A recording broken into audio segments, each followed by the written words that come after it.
Hello दोस्तों, welcome back to my YouTube channel J classes 05 पर स्वागत है। तो दोस्तों, आज के हम लोग इस वीडियो पे देखने वाले जो आप लोगों का एग्जाम होगा 26 फरवरी को भूगोल का। इसके लिए हम लोग very very important question answer देखने वाले जो आपके डायरेक्ट फाइनल एग्जाम में यही से देखने के लिए मिलेगा। इसलिए आप लोग इस वीडियो को बिना स्किप करके देखिए और अंत तक देखिए।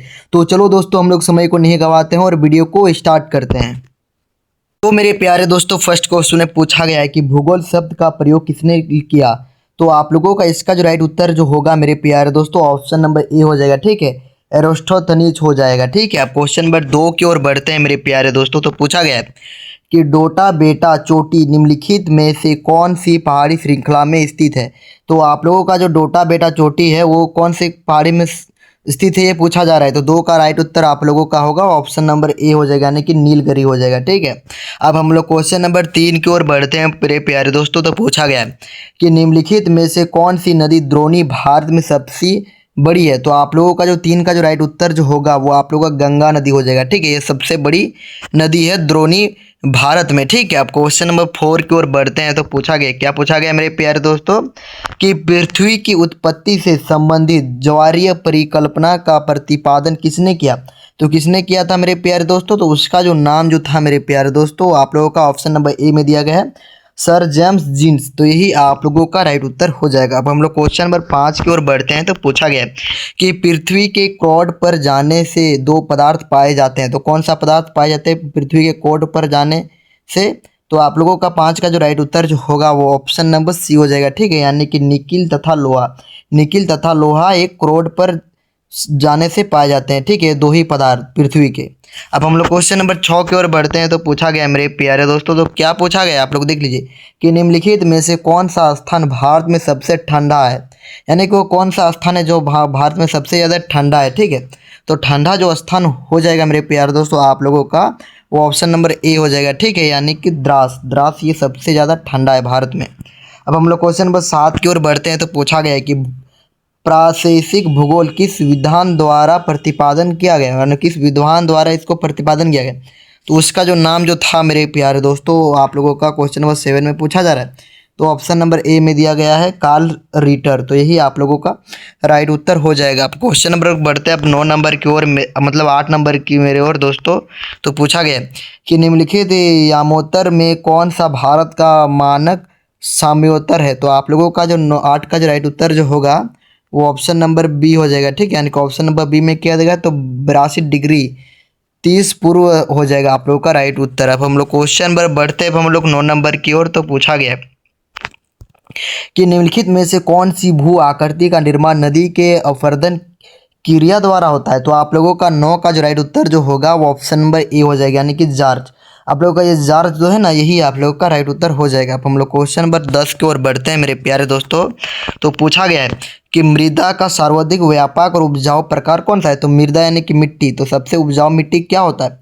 तो आप लोगों का इसका जो राइट उत्तर जो होगा मेरे प्यारे दोस्तों ऑप्शन नंबर ए हो जाएगा, यानी कि जलोढ़ मृदा, यानी कि जलोढ़ मिट्टी। ठीक, अब हम लोग क्वेश्चन नंबर 11 की ओर बढ़ते हैं मेरे प्यारे दोस्तों। तो पूछा गया, क्या पूछा गया कि निम्नलिखित में से कौन सा सबसे छोटा महासागर। तो सबसे छोटा महासागर पूछा जा रहा है। ठीक है, निम्नलिखित में से। तो आप लोगों का क्या हो जाएगा, तो छोटा महासागर आप लोगों का हो जाएगा आर्टिक आर्कटिक महासागर। ठीक है, यही आप लोगों का राइट उत्तर हो जाएगा। क्वेश्चन नंबर 12 कि किस राज्य में लोकताक झील स्थित है। यानी कि लोकताक झील किस राज्य में, ये पूछा जा रहा है क्वेश्चन नंबर 12 में। तो इसका जो राइट उत्तर जो आप लोगों का होगा मेरे प्यार दोस्तों मणिपुर हो जाएगा। ठीक है, यानी कि जो मणिपुर है ना, यही आप लोगों का राइट उत्तर हो जाएगा। अब हम लोग क्वेश्चन नंबर 13 की ओर बढ़ते हैं मेरे प्यारे दोस्तों। तो पूछा गया है कि निम्नलिखित में से कौन सी गैस सूर्य से आने वाली हानिकारक पेराबैंगनी किरणें से बचाती है। तो आप लोगों का इसका जो राइट उत्तर जो होगा कौन सा गैस मेरे प्यारे दोस्तों इसमें पूछा जा रहा है। तो आप लोगों का इसका जो राइट उत्तर जो होगा ऑप्शन नंबर बी हो जाएगा, यानी कि ओजन। ओजन जो परत है इसी से ही हानिकारक पेराबैंगनी को किरणें से बचाती है। ठीक है, अब हम लोग क्वेश्चन पर बढ़ते हैं अब 14 नंबर की ओर। तो पूछा गया, क्या पूछा गया कि निम्नलिखित में से कौन जीवमंडल का सम्मिलित है। तो जीवमंडल में कौन सम्मिलित है मेरे प्यारे दोस्तों, केवल पौधे, केवल प्राणी, सभी जैव और अजैव जीव, तो सभी जीवित जीव, तो मेरे प्यारे दोस्तों 14 का जो आप लोगों का राइट उत्तर हो जाएगा ऑप्शन नंबर सी हो जाएगा। ठीक है, यानी कि जे और अजय जीव, यही आप लोगों का राइट उत्तर हो जाएगा। अब हम लोग क्वेश्चन नंबर 15 की ओर बढ़ते हैं मेरे प्यारे दोस्तों। तो पूछा गया है कि भारत के किस राज्य में बाढ़ अधिक आती है, मतलब भारत में वो कौन सा राज्य है जहाँ पर जो बाढ़ सबसे ज़्यादा आता है। तो बिहार हो जाएगा, या असम, या पश्चिम बंगाल, या उत्तर प्रदेश। तो सबसे ज़्यादा जहाँ पर बाढ़ आता है मेरे प्यारे दोस्तों, उस राज्य का जो नाम है वो आप लोगों का असम है। ठीक है, तो असम आप लोगों का राइट उत्तर हो जाएगा। अब हम लोग क्वेश्चन नंबर 16 की ओर बढ़ते हैं। तो पूछा गया है कि निम्नलिखित में से किन पवनों की हिमपक्षी अथवा हिमहरणी कहा जाता है। तो आप लोगों का जो राइट उत्तर जो होगा मेरे प्यारे दोस्तों, वो 16 का ऑप्शन नंबर डी हो जाएगा, चिनूक हो जाएगा। चिनूक आप लोगों का राइट उत्तर। क्वेश्चन नंबर 17 कि भारत में सबसे अधिक वर्षा होती है। तो भारत में जो सबसे ज़्यादा वर्षा होता है मेरे प्यारे दोस्तों, आप लोगों का किस राज्य में होता है, यानी किस जगह पर होता है। तो आप लोगों का 17 का राइट उत्तर जो होगा ऑप्शन नंबर बी हो जाएगा। ठीक है, यानी कि मोसिन राम, यही आप लोग का राइट उत्तर हो जाएगा। ठीक है, और कब सबसे ज़्यादा बाढ़ कहाँ आता है तो मैंने आप लोगों को बता चुका हूँ, आप लोग ध्यान से पढ़ लीजिएगा। अब हम लोग क्वेश्चन नंबर 18 की ओर बढ़ते हैं। तो पूछा गया है कि नेशनल पार्क और पशु विहार निम्नलिखित में से किस उद्देश्य के लिए बनाया गया, यानी कि जो नेशनल पार्क है, ठीक है, और पशु विहार वो निम्नलिखित में से किस उद्देश्य से बनाया गया, मतलब किस लिए बनाया गया है। तो इस क्यों बनाया गया जानते हैं आप लोग दोस्तों। तो इसका जो राइट उत्तर जो होगा ऑप्शन नंबर डी हो जाएगा, संरक्षण के लिए बनाया गया है। ठीक है, यानी कि संरक्षण, यानी कि संरक्षण होना चाहिए, इसलिए बनाया गया। क्वेश्चन नंबर 19 कि निम्नलिखित में से कौन सा भारत का पड़ोसी देश नहीं है, यानी कि जो भारत का वो कौन सा पड़ोसी देश नहीं है पूछा जा रहा है। तो आप लोगों का इसका जो राइट उत्तर जो होगा मेरे प्यारे दोस्तों, आप लोगों का ऑप्शन नंबर बी हो जाएगा, यानी कि थाईलैंड। जो थाईलैंड जो है मेरे प्यारे दोस्तों, वो भारत का पड़ोसी देश नहीं है। तो 19 का आप लोगों का ऑप्शन नंबर बी हो जाए। क्वेश्चन नंबर 20 कि निम्नलिखित में से कौन सा कठोरतम खनिज, यानी कठोरतम, यानी कि कठोरतम क्या होता है। तो आप लोगों का डायमंड हो जाएगा, यानी कि हीरा। तो 20 का आप लोगों का ऑप्शन नंबर ए हो जाएगा। अब हम लोग क्वेश्चन नंबर 21 की ओर बढ़ते हैं। तो पूछा गया है कि ज्वारा भाटा के निर्माण के लिए कौन सा बल उत्तरदायी नहीं है। तो आप लोग कौन सा बल उत्तरदायी नहीं है मेरे प्यारे दोस्तों, तो आप लोगों का हो जाएगा क्वेश्चन नंबर 21 का ऑप्शन नंबर डी हो जाएगा। ठीक है, यानी कि कोरियोलिस शक्ति। अब हम लोग क्वेश्चन नंबर 22 की ओर बढ़ते हैं। तो पूछा गया है कि सिमलीपाल जीवमंडल निश्चय निम्नलिखित में से किस राज्य में स्थित है। तो किस राज्य में स्थित है, तो बिहार, झारखंड, छत्तीसगढ़, उड़ीसा। तो आप लोगों का जो राइट उत्तर जो होगा 22 का, वो ऑप्शन नंबर डी हो जाएगा, यानी कि उड़ीसा में। ठीक है, आप लोग याद करना है कि सिमलीपाल जीवमंडल कहाँ स्थित है, तो आप लोगों का उड़ीसा में। अब हम लोग क्वेश्चन में बढ़ते हैं 23 नंबर की ओर मेरे प्यारे दोस्तों। तो क्या पूछा गया है कि निम्नलिखित प्रकार के बादलों में से आकाश में सबसे ऊंचा बादल कौन सा है। सबसे ऊंचा बादल कौन सा होता है मेरे प्यारे दोस्तों। तो 23 का जो राइट उत्तर जो होगा मेरे प्यारे दोस्तों, ऑप्शन नंबर ए हो जाएगा। ठीक है, यानी कि पच्छाब हो जाएगा। ठीक है, तो यही आप लोगों का राइट उत्तर हो जाएगा। क्वेश्चन नंबर 24 की ओर बढ़ते हैं। तो पूछा गया कि भूकंप किस प्रकार के प्राकृतिक आपदा है, यानी कि जो भूकंप है वो किस प्रकार के प्राकृतिक आपदा है मेरे प्यारे दोस्तों। तो 24 का आप लोगों का राइट उत्तर हो जाएगा ऑप्शन नंबर बी, भौमिक है। क्या होगा, तो भौमिक। अब हम लोग क्वेश्चन नंबर 25 की ओर बढ़ते हैं मेरे प्यारे दोस्तों। तो पूछा गया कि चूना पत्थर का रूपांतरित रूप है। तो चूना पत्थर का रूपांतरित रूप क्या होता है। तो आप लोगों का जो 25 का जो हो जाएगा ऑप्शन नंबर ए हो जाएगा। ठीक है, यानी कि संगमरमर हो जाएगा, संगमरमर ही इसका राइट उत्तर हो जाएगा। अब क्वेश्चन नंबर 26 में पूछा गया कि निम्नलिखित में से कौन सा अत्यधिक सूखा प्रभावित क्षेत्र, सूखा। तो सूखा प्रभावित क्षेत्र क्या हो जाएगा, मतलब कौन राज्य हो जाएगा। तो 26 का जो आप लोगों का पढ़ेंगे तो आप लोगों का हो जाएगा गुजरात का कच्छ।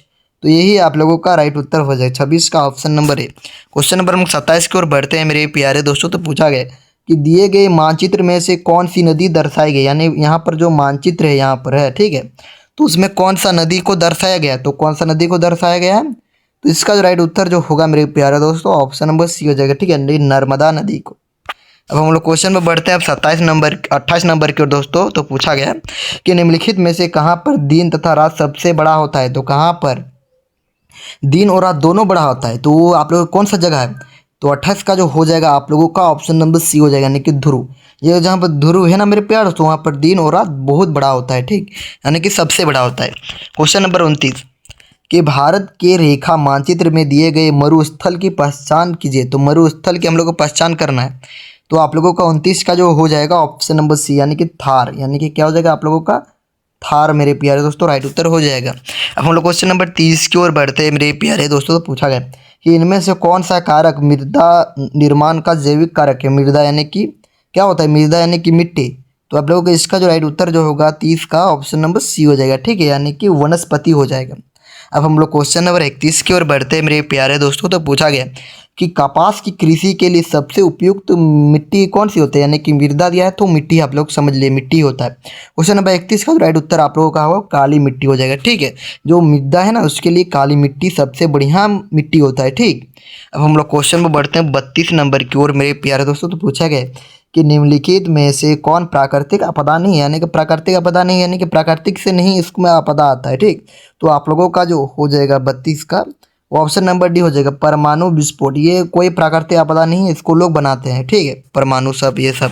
क्वेश्चन नंबर 33 कि निम्नलिखित में से कौन सी गैस भूमंडलीय तापमान के लिए उत्तरदायी है। तो आप लोगों का जो हो जाएगा मेरे प्यारे दोस्तों 33 का ऑप्शन नंबर बी हो जाएगा, ठीक है, यानी कार्बन डाइऑक्साइड, यही आप लोगों का राइट उत्तर हो जाएगा। क्वेश्चन नंबर 34 की ओर बढ़ते हैं। तो पूछा गया है कि दिए गए मानचित्र में कौन सी चोटी दर्शाई गई। यहाँ पर जो दिए गए मानचित्र तो किस चोटी को दर्शाया गया है, तो आप लोगों का 34 का जो हो जाएगा option number C Mount Everest, ठीक है, तो यही आप लोगों का दर्शाया गया।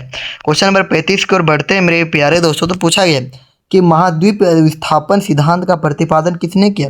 तो आप लोगों का 35 का ऑप्शन नंबर बी हो जाएगा, ठीक है, यानी कि वेगनर आप लोगों का राइट उत्तर हो जाएगा, ठीक है। तो हम लोग ने इसमें पार्ट 1 देख चुके हैं, तो आप लोगों को पार्ट 2 का वीडियो चाहिए तो आप लोग जल्दी से जल्दी कॉमेंट करें, लाइक करें, सब्सक्राइब करें। जय हिंद और वंदे मातरम।